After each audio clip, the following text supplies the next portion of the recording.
Movie start होती है और हमें लंदन का एक सीन दिखाया जाता है जहाँ पर कुछ कंस्ट्रक्शन वर्कर्स को एक नाइट की कब्र मिलती है जिसे सन 1127 में एक रेड जेम के साथ दफना दिया गया था। नेक्स्ट सीन में हमें एक आदमी दिखाया जाता है जिसका नाम हेनरी था। उसे जैसे ही इस कब्र के बारे में पता चलता है तो वो वहाँ पर आता है और वहाँ के वर्कर्स को कुछ पैसे देता है और कहता है कि ये जगह छोड़ दो। उसके बाद वो कहता है कि सच कभी छुपता नहीं है, उसे बाहर आकर ही रहना होता है। उसके बाद वो एक स्टोरी सुनाने लगता है जिसमें वो एक इजिप्ट की प्रिंसेस एमेनेट के बारे में बताने लगता है जो कि एक बहुत तेज और अच्छी वॉरियर थी यानी जंगजू थी। वो इजिप्ट के किंग फिरौन की एक ही बेटी थी और फिरौन के बाद इजिप्ट पर उसी का हक बनता था। कुछ देर बाद फिरौन की दूसरी वाइफ से एक बेटा होता है जिसने आगे जाकर उसका वारिस बनना था। एमेनेट को देखकर ये बहुत गुस्सा आता है क्योंकि अब उसके हाथों से ये सब चला जाएगा और वो इजिप्ट की वारिस भी नहीं रहेगी। वो उनसे रिवेंज यानी बदला लेने का सोचती है और डेथ डीमन यानी मौत के शैतान से समझौता करती है यानी कॉम्प्रोमाइज करती है कि वो इस दुनिया में उस शैतान को लेकर आएगी और खुद भी यहाँ पर रूल करेगी। उसके बाद वो अपने फादर और उसके बेटे को मार देती है। अब वो शैतान को इस दुनिया में लाने के लिए एक इंसान को चूज करती है जिसके जरिए वो उसे इस दुनिया में ला सके, लेकिन ऐसा करने से पहले ही उसे जिंदा पकड़ लिया जाता है और एक मम्मी के रूप में इजिप्ट से दूर कहीं दफना दिया जाता है जहाँ वो सालों से दफन है। सीन चेंज होता है और प्रेजेंट टाइम दिखाया जाता है जहाँ इराक में दो ऑफिसर्स निक और क्रिस टेररिस्ट पर अटैक कर रहे होते हैं। टेररिस्ट पे उन्हें मारने की लातादाद यानी काउंटलेस कोशिशें करते हैं लेकिन वो किसी तरह अपनी जान बचाकर वहाँ से भाग जाते हैं। उसके बाद वो लोग देखते हैं कि बॉम्बिंग से जहाँ वो गिरे थे वहाँ पर एक मकबरा बन गया है और जमीन के नीचे है। निक वहाँ जा ही रहा होता है कि उनका सीनियर ऑफिसर आता है और उन्हें वहाँ जाने से रोकता है। दोनों में खूब बहस होती है और तभी वहाँ पर जेनिफर यानी जेनी आ जाती है जो कि आर्कियोलॉजिस्ट है और वो निक को स्लैप करती है कि तुम हिस्ट्री के साथ क्यों खेल रहे हो। खैर फिर सीनियर ऑफिसर से इजाजत लेकर वो तीनों उस केव के अंदर जाते हैं यानी वो अंडरग्राउंड जगह जो उन्होंने डिस्कवर की थी। वो देखते हैं कि वहाँ हर तरफ भरा हुआ पारा है यानी मरकरी है जो किसी को भी उसके अंदर जाने से रोक रहा था। असल में वो कोई मकबरा नहीं था बल्कि एक लेक था जिसकी हिफाजत के लिए वहाँ पर बहुत सारे गार्ड्स थे जिनको चेन से बांधा गया था।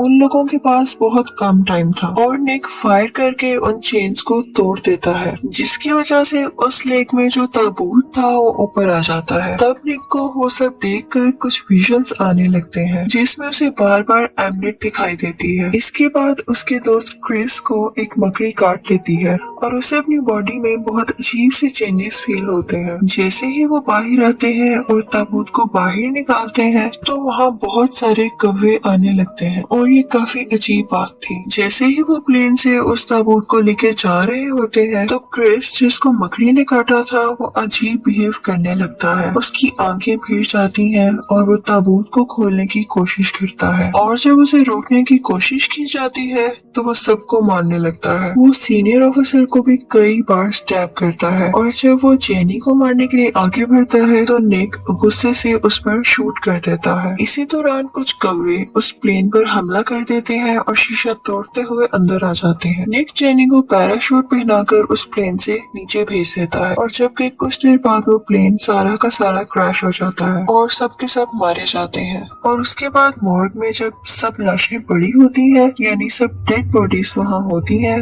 तो उसमें से निक एकदम जिंदा हो जाता है। जैसे ही वो सेंसेस में आता है तो उसके सामने उसका मरा हुआ दोस्त आ जाता है। वो उसे बताता है कि एमेनेट तुम्हें यूज कर रही है और तुम्हारे जरिए वो मौत के शैतान को इस दुनिया में लाना चाहती है। सीन चेंज होता है और हमें दिखाया जाता है कि एमेनेट ताबूत से बाहर आ चुकी है और वहाँ पर सब लोगों को मारकर खुद को ताकतवर और पावरफुल कर रही होती है ताकि वो पहले जैसी बन सके। उसके बाद निक जेनी से मिलता है। वो उससे पूछती है कि प्लेन क्रैश होने के बाद तुम जिंदा कैसे बच गए। इवन उसकी बॉडी पर कोई निशान भी नहीं है। वो उसे फर्दर बताती है कि वो एक आर्कियोलॉजिस्ट ग्रुप के लिए काम करती है, जहाँ उसे पता चला था कि किसी प्रिंसेस के नाम को हिस्ट्री से हटा दिया गया था और अब वो किसी खंजर को ढूंढ रहे हैं जो शैतान का है और उस पर एक रेड जेम भी लगा हुआ है। यहाँ पर बताया जाता है कि वो खंजर और रेड जेम उस शैतान को ताकत देते हैं। ये सब उसी नाइट की किताब में से मिला था जिसको दफना दिया गया था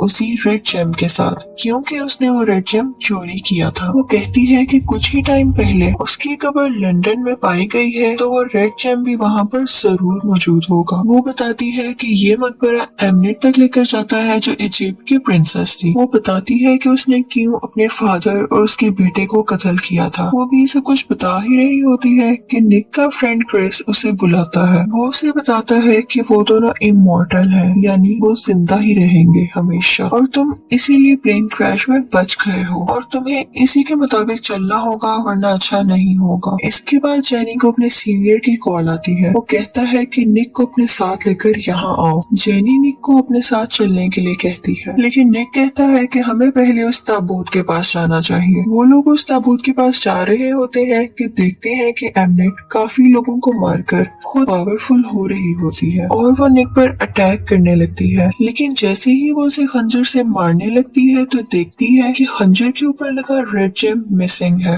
वो ये देखकर परेशान हो जाती है। साथ ही वो जेनी को नोटिस करती है और उसका पीछा करने लगती है। निक जैसे तैसे करके जेनी को बचाकर बाहर ले आता है और एक ट्रक में चला जाता है। लेकिन यहाँ फिर से हमें एमनेट दिखाई देती है और निक उस ट्रक को एमनेट की तरफ मोड़ लेता है, क्योंकि एमनेट ने निक को पोजेस किया हुआ था, यानी अपने काबू में किया हुआ था। ओवर स्पीडिंग की वजह से वो ट्रक उलट जाता है और एमनेट जेनी को मारने ही वाली होती है कि तभी वहाँ आर्कियोलॉजिस्ट ग्रुप के लोग एमनेट को पकड़ लेते हैं और उन तीनों को अपने साथ हेडक्वार्टर ले आते हैं। और तब हमें पता चलता है कि जेनी का बॉस और कोई नहीं बल्कि हेनरी है। वो उन्हें बताता है कि वो खुद भी एक मॉन्स्टर है और जब उसके साथ ऐसा होता है तो उसे खुद को कंट्रोल करने के लिए एक इंजेक्शन लगाना पड़ता है। उसके बाद वो उन लोगों को उस जगह पर लेकर जाता है जहाँ पर एमनेट को रखा गया था। वो उसकी बॉडी पर कुछ एक्सपेरिमेंट्स कर रहा था और फिर दिखाया जाता है कि उस डिस्कवर हुए हुए मकबरे में वो रेड जेम मिल जाता है। जेनी अपने बॉस से पूछती है कि क्या वो निक को भी मार देगा। तब पता चलता है कि वो भी उस शैतान को इस दुनिया में लाना चाहता है और वो निक की बॉडी का इस्तेमाल करेगा। उसके बाद उसकी बॉडी को बुरी तरह चीर फाड़ कर उसकी बॉडी को चेक करेंगे, क्योंकि निक ने उस शैतान को एक्टिवेट कर दिया था कई हजारों साल बाद और अब एमनेट ने उसे ही चूज किया है